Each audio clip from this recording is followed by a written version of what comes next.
Hello. सो आज के class में हम लोग समझेंगे कि मेथड्स कैसे बनाते हैं। बहुत सारे स्टूडेंट्स को मेथड बनाने में डिफिकल्टी जाती है। जब भी आप एपेक्स प्रोग्रामिंग सीखते हो आपको पता होना चाहिए कि मेथड्स कैसे बनती है। मेथड्स लाइक कंस्ट्रक्टर कैसे बनता है, पैरामीटराइज कंस्ट्रक्टर कैसे बनता है, देन आपकी void method with parameter, void method without parameter, then आपकी स्टैटिक वॉइड मेथड क्या होती है, static void method without parameter and with parameter क्या होता है, देन ऐसी मेथड जो कुछ वैल्यूज रिटर्न करती है। तो ये सारे चीजें हम आज की क्लास में सीखेंगे। So for this purpose first we have to create an Apex class. Okay, so एक एपेक्स क्लास बनाते हैं जिसका नाम हम लोग रखते हैं बेसिक डेमो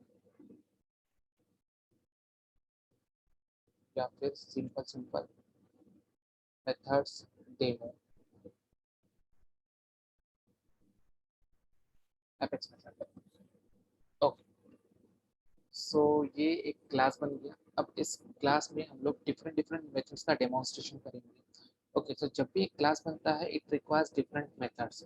एक ही मेथड में अगर हम सारा लॉजिक लिखेंगे तो प्रॉब्लम ये होता है कि वो कोड बहुत कॉम्प्लेक्स हो जाता है। तो जो भी डेवलपर आपके कोड पे काम करेगा so he will not be able to understand that what you have written earlier. Okay, so ये उसके लिए भी और ये हमारे लिए भी कन्वीनियंट होता है। साथ ही साथ ये ना ही बेस्ट प्रैक्टिस माना जाता है कि हमको अगर हम कोई भी कोड लिखते हैं तो that should be with best practices. Okay, so सबसे पहले समझेंगे कि हम कौन सी मेथड्स को कवर करने वाले हैं।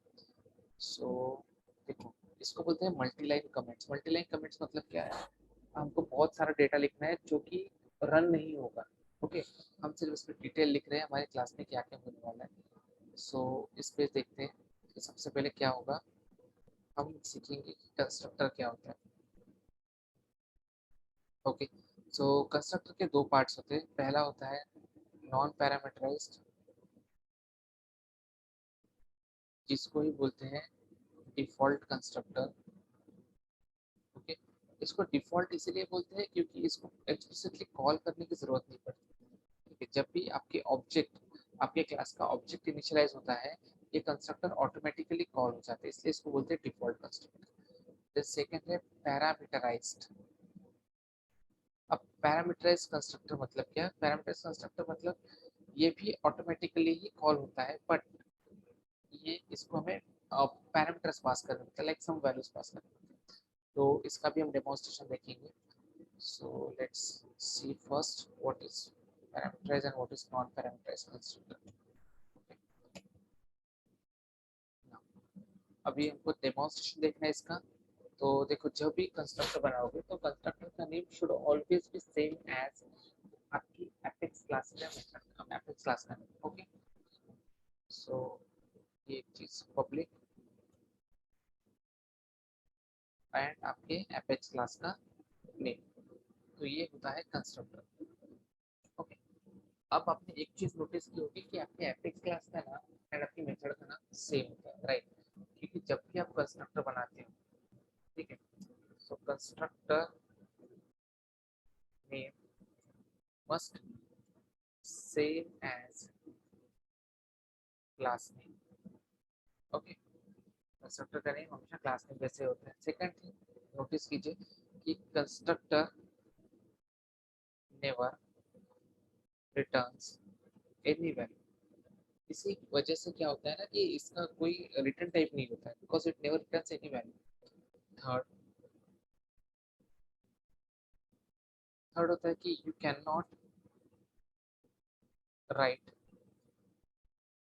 और perform any DML. DML operation insert, update, delete and upsert. तो ये ऑपरेशंस आप आपकी कंस्ट्रक्टर के अंदर परफॉर्म नहीं कर सकते, चाहे चाहे वो कंस्ट्रक्टर पैरामीटराइज्ड हो या नॉन पैरामीटराइज्ड हो। You can't perform any DML operations inside constructor. ये कुछ बेसिक चीजें थी जो आपको जानना जरूरी है कंस्ट्रक्टर के लिए। तो अभी हम इसको भी मल्टीलाइन कमेंट में लिख सकते हैं, नो वरीज, या फिर इसको यहाँ से ऐसे उठा लेते हैं और पेस्ट कर देते हैं। आप चेक करेंगे कि हमारा कंस्ट्रक्ट लिखा था। अभी हम कोई भी डीएमएल ऑपरेशन नहीं कर रहे, या फिर कर भी सकते हैं बट अभी करके कोई फायदा नहीं होगा क्योंकि आप जस्ट बेसिक मेथड सीख रहे हो।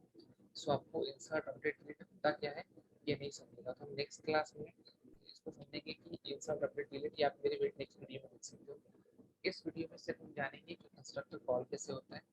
तो देखो, ये है आपका कंस्ट्रक्टर जो कि ऑब्वियसली क्या है, नॉन पैरामीटराइज्ड। नॉन पैरामीटराइज्ड क्यों बोले इसको, क्योंकि इसके अंदर किसी भी प्रकार का, देखो इसके अंदर किसी भी प्रकार का पैरामीटर पास नहीं है, इसलिए that is why it is called non parameterized constructor. Okay, now मैं यहाँ पे सिंपल एक सिस्टम डॉट डीबग स्टेटमेंट दे देता हूँ और यहाँ पे लिख देगा I am in non parameterized constructor. Okay, तो ये क्या होगा कि जब भी आपका ये क्लास इनिशियलाइज होगा, ये मेथड ऑटोमेटिकली रन होगी, चाहे आप इसको रन करो या ना, it will get run automatically. तो इसका डेमो देखेंगे। डेमो देखने के लिए सबसे पहले आपको क्लास को करना होगा सेव। ये स्टार साइन देख रहे हो आप, इसका मतलब आपकी क्लास में मॉडिफिकेशन हुआ है और ये सेव नहीं हुआ। तो जब तक आप उसको सेव नहीं करते वो रन नहीं होगा।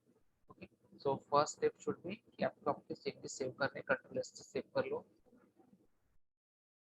स्टार निकल गया, इसका मतलब ये सेव हो गया। अभी डीबग में जाएंगे, ओपन एग्जीक्यूट एनाटोमस विंडो पर। अब ये एनाटोमस विंडो क्या करता है, आपकी क्लास को रन करने का काम करता है। ओके, अब क्लास को रन करना है। देखो, ये जो क्लास है इसमें ना हमने वॉइड लिखा है ना स्टैटिक लिखा है। ओके, ना ही ये किसी प्रकार की वैल्यू रिटर्न कर रहा है। ये क्लास क्या है, कंस्ट्रक्टर। क्यों है कंस्ट्रक्टर, बिकॉज इसका क्लास नेम एंड मेथड है बोथ आर सेम। तो इसको कॉल करने के लिए हम लिखेंगे यहाँ पे simple calling default structure. Default लिखो या नॉन पैरामीटराइज्ड लिखो, दोनों चलेंगे। It is all about your understanding. So class name, इसका एक हम लोग इंस्टेंस बना लेंगे, न्यू एंड क्लास नेम। तो देखो, ये न्यू कीवर्ड से क्या होता है, आपका क्लास हो गया initialise. And what is this apx variable, this apx variable nothing but instance of your class. So जब न्यू कीवर्ड से ये इंस्टेंस इनिशियलाइज होगा तो आपका क्लास इनिशियलाइज होगा, एंड जब आपका क्लास इनिशियलाइज होगा तो ये इंस्टेंस एक्टिवेट हो जाएगा।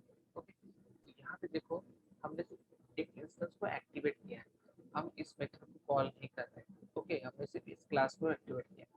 तो अभी करेंगे एग्जीक्यूट। अब यहाँ पे आपको तीन बटन, एक ओपन लॉक, ओपन लॉक मतलब क्या है, आपके लॉग्स जनरेट करता है। सेकंड चीज है यहाँ पे execute and execute highlighted.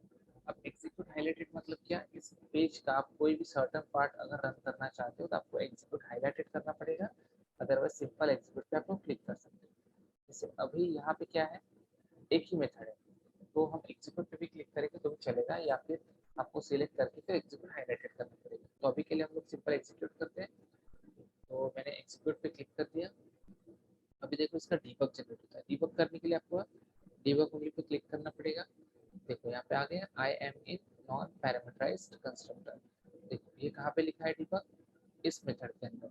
But हमने इस मेथड को कॉल किया क्या, नहीं किया, हमने तो इस क्लास को कॉल किया था, राइट। बट वो मेथड अपने आप कॉल होगी, क्यों, because that is a constructor. उस मेथड का नेम मैंने क्लास का नेम सेव है, जैसे ही वो ऑब्जेक्ट इनिशियलाइज हुआ उसने वो ऑटोमेटिकली इस मेथड को कॉल कर लिया। ओके, अब देखो कि पैरामीटराइज मेथड क्या होता है, पैरामीटराइज कंस्ट्रक्टर क्या होता है। तो देखो, जब जब वर्ड आएगा कंस्ट्रक्टर तो इसका मतलब क्या है कि class name and method same ही होने वाला है, ठीक है। So public Apex method demo. अब सपोज करो मुझे कुछ वैल्यूज पास करनी है, ठीक है। तो सबसे पहले मुझे इस मेथड को एनानिमस विंडो से कॉल करना पड़ेगा और वहां से मुझे कुछ वैल्यूज भेजनी पड़ेगी, तभी वो वैल्यूज इस मेथड को कॉल यहाँ पे पास होगी एंड मैं वो वैल्यू प्रिंट कर पाऊंगा, ठीक है। सपोज करो कि मैं एनानिमस विंडो के अंदर से कुछ स्ट्रिंग वैल्यू भेज रहा हूँ, नेम, ओके, एंड कोई value age, teacher age. Okay, तो अब इसको कैसे करें, अभी फिलहाल क्या है, यहाँ पे एरर एरर दिखा रहा है। ओके, इसको सेव करते हैं। ओके, एरर चला गया। सिस्टम डॉट डीबग, यहाँ पे लिखेंगे नेम इज, ओके, नेम क्या होगा, जो इस वेरिएबल से आएगा वो वाला।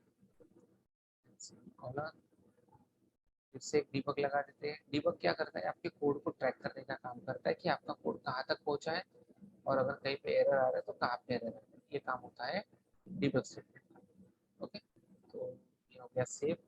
बट अभी देखो ये मेथड कहीं से कॉल नहीं हुई, अब कहीं से कॉल नहीं हुई तो वैल्यू पास नहीं होगी। अगर वैल्यू पास नहीं होगी तो यहाँ पे प्रिंट क्या होगा, कुछ नहीं, तो आपको वैल्यू पास करना पड़ेगा। बट अभी देखो,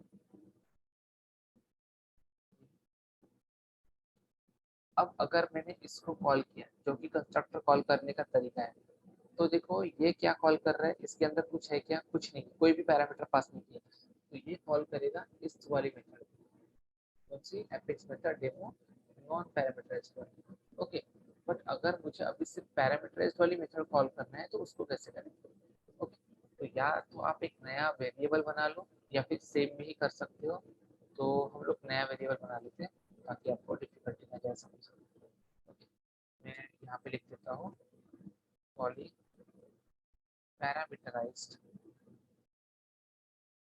कंस्ट्रक्टर। ओके, और सेम वे से क्लास में वेरिएबल नेम में थोड़ा हल्का चेंज कर देना पड़ेगा, क्योंकि अदरवाइज होगा क्या, वो सेम वेरिएबल लेगा नहीं। apx1 कर देता हूँ equals to new class name. अब देखो, अगर मैंने इसको भी, भले मैंने वेरिएबल चेंज किया, बट अगर मैं सिंपल इसको रन करता हूँ तो भी ये इसी I am in non parameterize constructor को ही कॉल करेगा। क्यों, क्योंकि ये जो मेथड है ये नॉन नॉन पैरामीटराइज्ड है। ठीक है, तो हमको पैरामीटराइज में जाना है। ओके, तो यहाँ पे और एक डिबग लगा देते हैं, ऐसे अंडरस्टैंडिंग के लिए, जरूरी तो नहीं है बट ठीक है, एक हमारी अंडरस्टैंडिंग के लिए लगा सकते हैं हम लोग कि I am in parameterize constructor. Debugs की आदत अच्छी होती है जब तक हमारा कोड प्रोडक्शन में नहीं जाता तब तक। I am inside parameterized constructor. Okay, तो जब पैरामीटराइज्ड कंस्ट्रक्टर कॉल करो, ठीक है, अभी हमको सिर्फ इसको कॉल करना है, तो यहाँ से मुझे वैल्यू पास करना पड़ेगा। क्यों, क्योंकि ये ढूंढेगा कि इसको ये वाली मेथड कहाँ पे दिख रही है, इस नाम की मेथड कहाँ पे दिख रही है, तो उसको दिख जाएगी ये वाली। अब ये दिखेगी तो ये रन करेगा, भले ही इसका नेम सेम हो लेकिन इसके अंदर पैरामीटर है और यहाँ पे पैरामीटर नहीं है, तो ये हो गया मिसमैच। ओके, तो हमको यहाँ से वैल्यूज भेजना पड़ेगा सबसे पहले। अब जिस वे से यहाँ पे रिसीव किए, मतलब पहले string value then integer value, उसी तरीके से यहाँ से वैल्यू भेजना भी पड़ेगा। तो जैसे मैं यहाँ से भेजता हूँ गोविंद, हम एज भेज देता हूँ 28। ओके, तो अब देखो ये मैंने स्ट्रिंग लिटरल्स के अंदर क्यों ऐड किया, क्योंकि ये मेरे टेक्स्ट वैल्यू है। ये होल्ड कौन करेगा, गोविंद, ये नेम, नेम का डेटा टाइप क्या है, स्ट्रिंग, इसलिए इसको मैंने लिटरल्स में डाला। इसको 28 को कौन होल्ड करेगा, ये एज, इसका क्या डेटा टाइप है, इंटीजर, इसलिए वहाँ पे कुछ एरर नहीं है। अभी मुझे ये ऊपर का रन नहीं करना है, मुझे सिंपल यही रन करना है। ओके, तो जैसे ये रन करूंगा इस क्लास में जाएगा, क्लास के अंदर जाके वो मेथड ढूंढेगा, कौन सी, एपेक्स डेमो। ओके, तो एपेक्स डेमो मेथड उसको यहाँ पे भी मिलेगी एंड यहाँ पे भी मिलेगी, बट वो कॉल कौन सी करेगा, सेकंड वाली। क्यों, क्योंकि हमने पैरामीटर सेकंड में पास किया और वो सेकंड वाली को ही पास कर। तो अभी करना पड़ेगा एग्जीक्यूट हाईलाइटेड। क्यों एग्जीक्यूट हाईलाइटेड करेंगे, बिकॉज यहाँ पे अभी क्या हुआ है, हमको इन दो मेथड में से सिर्फ इसको रन करना है। ओके, हाईलाइटेड करेंगे।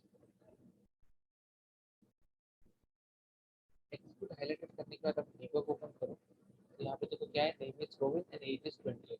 अब आप सोच रहे होंगे कि ये पहला वाला क्यों नहीं है, क्योंकि हमने गलती से इसको सेव नहीं किया था। ओके, एक बार सेव कर लेंगे और फिर से एक बार करेंगे।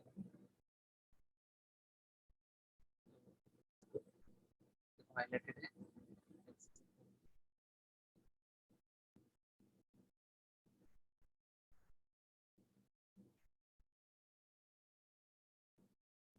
ओके, डिबग में जाएंगे, देखो I am inside parameterized constructor, name is Govind, age is 28।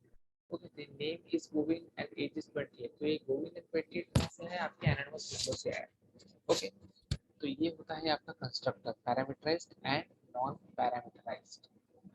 Okay, ना अब देखते हैं कि वॉइड मेथड क्या होती है, वॉइड मेथड यूज कब करना है। ओके, सो देखो, हर मेथड जो होगी आपको पैरामीटराइज्ड एंड नॉन पैरामीटराइज्ड दोनों में डिवाइड होगी। ठीक है, पैरामीटराइज्ड मेथड मतलब क्या है, जिसको किसी भी प्रकार की वैल्यू पास करने की जरूरत नहीं है।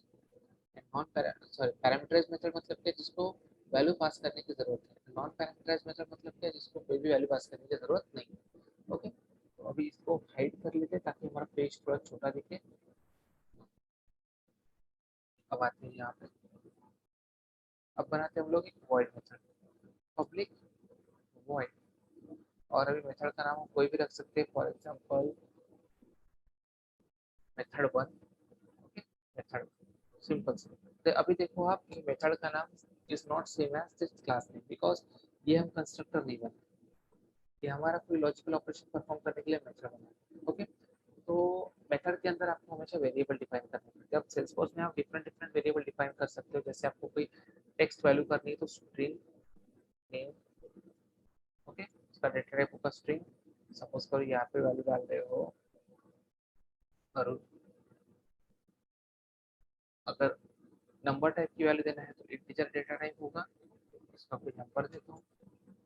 अगर आपको कोई करेंसी टाइप देना है तो आप इसको इसके डबल में या डेसिमल में ले सकते हो।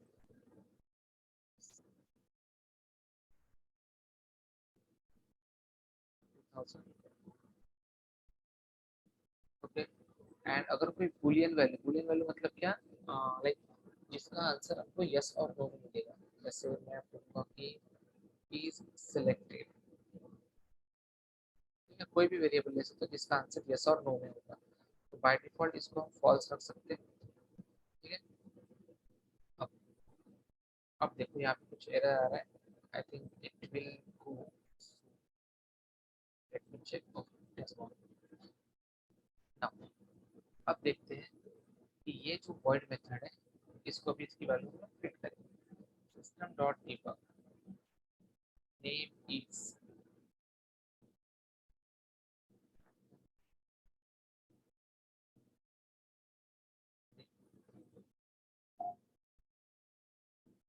लिखेंगे एज इज, यहाँ पे लिख देंगे एज, एंड सैलरी इज, तो यहाँ पे लिख देंगे salary, and then selection is, यहाँ पे ये वाला वेरिएबल पास करेंगे। हम सिर्फ डेमो देख रहे हैं, ठीक है। अब इस मेथड को कैसे कॉल किया जाए, इसका तो क्लास नेम और मेथड नेम सेम नहीं है, तो इसको एक्सप्लिसिटली कॉल करना पड़ता है। बट देखो यहाँ पे वॉइड लिखा है। वॉइड का मतलब क्या होता है कि ये मेथड जो होगी वो कोई भी वैल्यू रिटर्न नहीं करेगी। ठीक है, तो आपको जो भी ऑपरेशन करना है वो इस मेथड के अंदर करना है। वैल्यू रिटर्न नहीं करेगी का मतलब आपको अभी नेक्स्ट मेथड में समझेगा। ठीक है, यहाँ पे आप किसी भी प्रकार का रिटर्न टाइप वेरिएबल नहीं लिख सकते। रिटर्न या फिर कुछ भी ऐसे नहीं लिख पाओगे, ये एरर देगा। क्यों? क्योंकि ये मेथड उस टाइप की नहीं है कि कोई वैल्यू रिटर्न करे। ओके, हमको इसको अवॉइड करना पड़ेगा। एक बार आप चेक कर लो, क्या बोल रहा है, void method must not return a value. Okay, तो इसको हटा देते हैं। अब सिंपल हम इस मेथड को रन करें।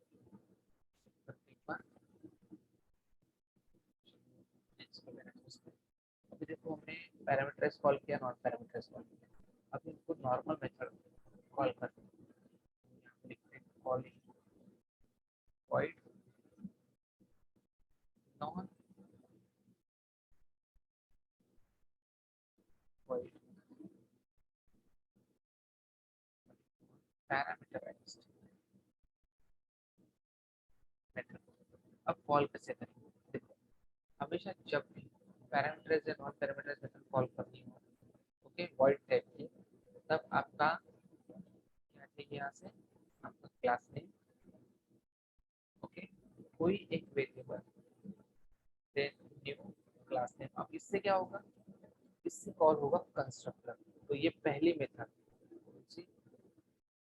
ये वाली रखेंगे, I mean non parameters constructor, because ये मैंडेटरी है। अगर आप किसी वॉइड मेथड को कॉल कर रहे हो तो आपको आपकी ऑब्जेक्ट का इंस्टेंस चाहिए, और अगर ऑब्जेक्ट का इंस्टेंस बना उसके सामने न्यू कीवर्ड है तो ऑब्जेक्ट इनिशियलाइज होगा, एंड ऑब्जेक्ट इनिशियलाइज होगा तो कंस्ट्रक्टर कॉल होगा ही। अब मेरे को अपनी वॉइड मेथड को कॉल करना है तो कैसे करेंगे, देखो एपी डॉट कंट्रोल स्पेस दबाओ। कंट्रोल स्पेस से वो आपको सजेशन दे देता है। कभी कभी इशू आता है तो उस केस में आपको क्या करना है, ये सिर्फ मेथड को कॉपी कर लेंगे, एपी डॉट मेथड वन, बस है। अभी देखो कोई वैल्यू हम उधर से पास कर नहीं रहे क्योंकि यहाँ पे कोई वैल्यू रिसीव की नहीं है, तो इधर से पास करने की कोई मतलब नहीं। ओके, ये सारी वैल्यूज देखो हमने अंदर के अंदर ही विजुअलाइज किया। अब सिर्फ इतने कोड को रन करें, एग्जीक्यूट हाईलाइटेड किया। तो अभी इस केस में हमारे दो मेथड रन होंगे, पहली होगी अपनी डिफॉल्ट कंस्ट्रक्टर वाली एंड सेकंड होगी अपनी method one. I am non parameterized constructor, ये कहाँ से आया हमारे डिफॉल्ट कंस्ट्रक्टर के अंदर। अगर आप यहाँ पे देखो, सॉरी यहाँ पे I am non parameterized constructor. Second second में क्या आना चाहिए था हमारी ये वाली मेथड, कौन सी, नेम एज सैलरी सिलेक्शन। तो यहाँ पे name is Arun, age is 29, salary is 30,000 and selection is false. यही वैल्यूज हमने यहाँ से सेव की थी। ओके, बट अभी अगर रिक्वायरमेंट है कि वैल्यू बाहर से है, आपको रिसीव करना है, तो कैसे बनाएंगे?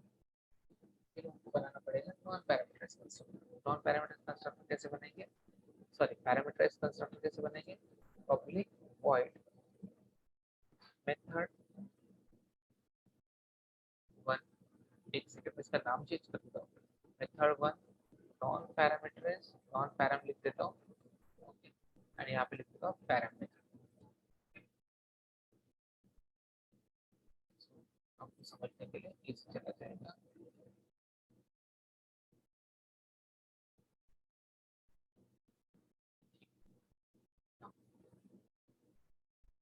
अब ये मेथड क्या है, पैरामीटराइज है ऑब्वियसली, मतलब कि इसको जो भी कॉल करेगा वो वहां से वैल्यूज भेजेगा, हम सिर्फ यहाँ पे वैल्यू रिसीव करेंगे। तो आप चाहे तो कितने भी वैल्यूज या फिर कोई लिस्ट या फिर कोई ऐसा ऑब्जेक्ट रिसीव कर सकते हो। अभी हम बेसिक देख रहे हैं तो हम बेसिक से ही समझेंगे। तो string and integer variable name आपका कुछ भी हो सकता है, ठीक है, इंटीजर ए, बूलियन, बूलियन इसको मैं फ्लैग लिख देता हूँ। फ्लैग मतलब यस और नो कुछ भी दे सकते हो आप। एंड अगर कोई सैलरी है जैसे डबल का हमने लिया था, double S, S for salary. अब सिर्फ हमने पैरामीटर्स को डिफाइन किया है, बट कोई वैल्यू हमने वहां से भेजी ही नहीं है, वैल्यू भेजना पड़ेगा। फिर जब वो वैल्यू आएगी तब उस वैल्यू के साथ कोई भी ऑपरेशन परफॉर्म कर सकते हैं या फिर इसको प्रिंट कर सकते हैं। तो यहाँ पे डीबग स्टेटमेंट लिख देते हैं, सिस्टम डॉट डीबग नेम। सबसे पहले हम ये बता देंगे कि हम कौन सी मेथड में आई एम ए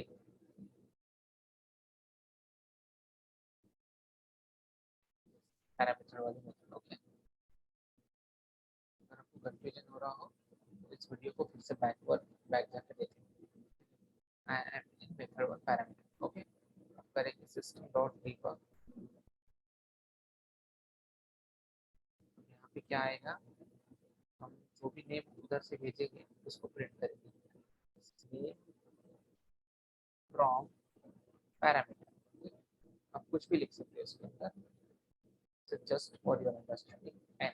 एन क्यों, क्योंकि वो जो एन से वैल्यू आएगी वो यहाँ पे आएगी और देन वो यहाँ से वैल्यू यहाँ पे आएगी। System dot debug age is,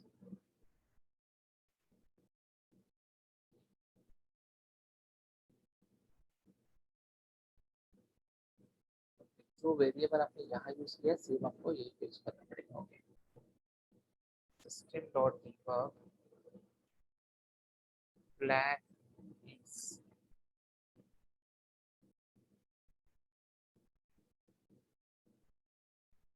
simple flag, system dot debug salary is,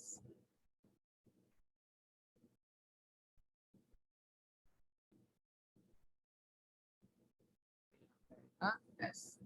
अभी अगर इसको हमने रन किया तो हमको कोई वैल्यू नहीं मिलेगी, बिकॉज कोई वैल्यू किसी ने पास ही नहीं किया।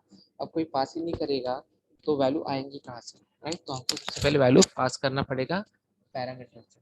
ओके, तो पैरामीटर से हमको ये वाली मेथड कॉल करना पड़ेगा, इसके पहले हमने ये वाली किया था, मैंने नेम चेंज किया है, आप चेक कर लो, ठीक है, रिवाइज करके। तो मेथड वन कहाँ से कॉल हो गई, इस क्लास नेम से। ओके, तो सेम वैसे ही करना पड़ेगा।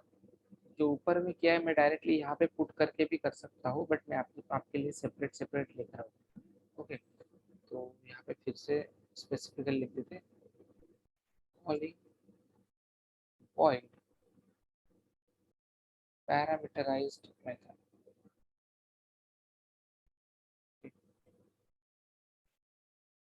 Now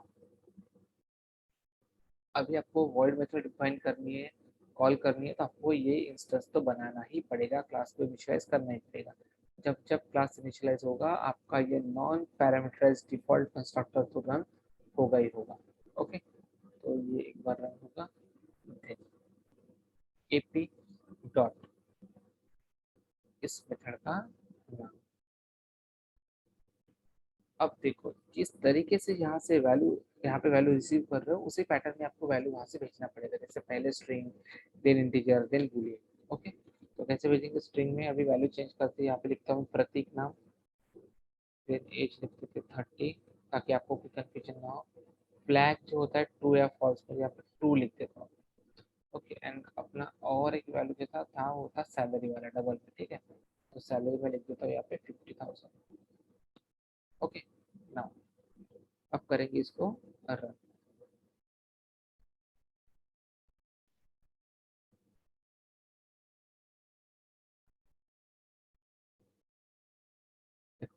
I am in non parameterized constructor, ये क्यों आया? क्योंकि वो सबसे पहले जब आपका क्लास इनिशियलाइज हुआ तो वो यहाँ पे आया, इसको प्रिंट किया। देन उसको मेथड देखिए, ये मेथड वन पैरामीटर, तो I am in method one parameter, देखो अगर यहाँ पे आप यहाँ पे देखो I am in method one parameter. Then name from parameter Prateek, age is 30, flag is 2 and salary is 50,000। कौन सी मेथड कॉल हुई? सिर्फ ये वाली, इनके ऊपर की कोई भी मेथड कॉल हुई क्या कंस्ट्रक्टर को छोड़ के? नहीं, क्यों? क्योंकि जिस मेथड को कॉल करोगे बस वही कॉल होगी। ठीक है, now I hope you all understand. Okay, so इसके नेक्स्ट वीडियो में हम लोग देखेंगे कि किस तरीके से static void, parameterize, static void, non parameterize and then return, return type वाली जो मेथड्स होती है वो कैसे रन होता है। Okay, so I hope you all have understand.